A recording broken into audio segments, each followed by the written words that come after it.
पहली बार चंपत राय की प्रतिक्रिया कल उन्होंने एक लिखित बयान जारी किया।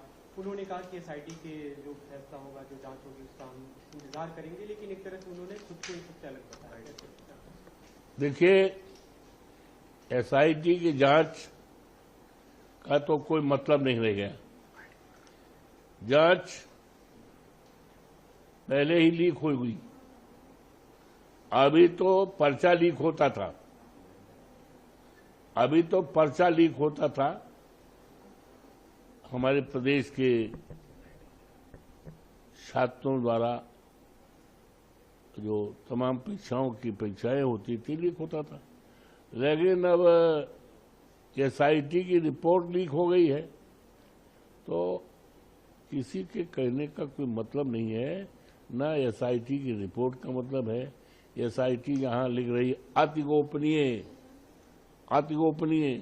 और जहां पर ये कह रहे थे कि हम पूरी तरह से निर्दोष हैं, एसआईटी पूरी तरह से, और खुलासा होने के पहले ही पैसे की बरामदी हुई थी। पैसे, ये हम नहीं कह रहे हैं, ये एसआईटी की रिपोर्ट जो अति गोपनीय है, अब तो प्रकाशित हो गई मीडिया के द्वारा। उस आधार पर मैं बोल रहा हूं, तो इसका कोई मतलब नहीं रह गया है। ये बड़ा मामला है। देश के करोड़ों लोगों के जो प्रभु श्री राम के प्रति आस्थावान है, उनके आस्था पर ये डकैती है। न जाने कितने गरीब लोग, हमने देखा है, तमाम गरीब लोग प्रभु श्री राम के मंदिर पर चढ़ावा करने के लिए आते हैं। बदन पे ठीक से कपड़े नहीं हैं, पैर में जूता चप्पल नहीं है, लेकिन उसके बावजूद भी सबसे ज्यादा अगर आस्था कोई रखता है, तो मैं जहां तक समझता हूं, गरीब ज्यादा आस्थावान होता है। वो आता है प्रभु के और चढ़ावा चढ़ाता है। तो ये बहुत बड़ा खेला हुआ है। ये राष्ट्र का बहुत बड़ा खेला है। ये बहुत दर्दनाक घटना है। और इसमें और एसआईटी की जांच का कोई मतलब नहीं रहेगा, ना उसकी प्रिलिमिनरी रिपोर्ट का कोई मतलब रहेगा। जब सब खुलासा हो गया, अब खुलासा में सब अपने आप निकल बाहर आ गया है, तो एक ही रास्ता है। वो रास्ता है माननीय उच्चतम न्यायालय द्वारा संज्ञान लिया जाए, विनम्रतापूर्वक निवेदन है, और कोई ऐसी टीम न्यायालय द्वारा गठित की जाए जिस पर पूरी तरह से ईमानदारी से जांच की जाए और सब लोग दंडित किए जाएं।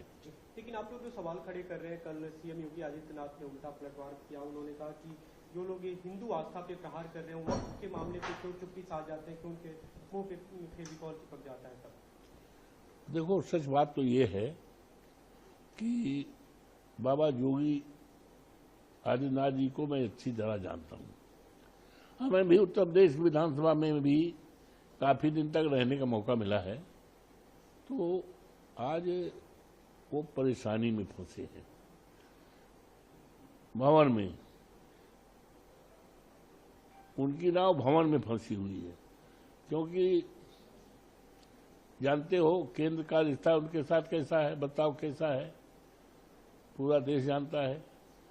और 10 साल की सरकार में उनका अचीवमेंट रहा है पर्चा लीक होना। उनका अचीवमेंट रहा है किसानों के एक बोरी खाद न मिलना। उनका अचीवमेंट रहा है कि अभी शादी का मौसम था, तो 2-2 हजार 5-5 हजार रुपए तक लोगों ने गैस सिलेंडर लेकर के अपनी बेटियों की शादी निपटाया। डीजल का दाम, पेट्रोल का दाम एक सप्ताह में 4-4, 5-5, और कानून व्यवस्था चकनाचूर हो गई है। दलितों पर उत्पीड़न बढ़ा है, महिलाओं पर उत्पीड़न बढ़ा है, किसान परेशान है, हर समाज परेशान है। तो ये तो बाबा योगीनाथ डबल मार से जूझ रहे हैं।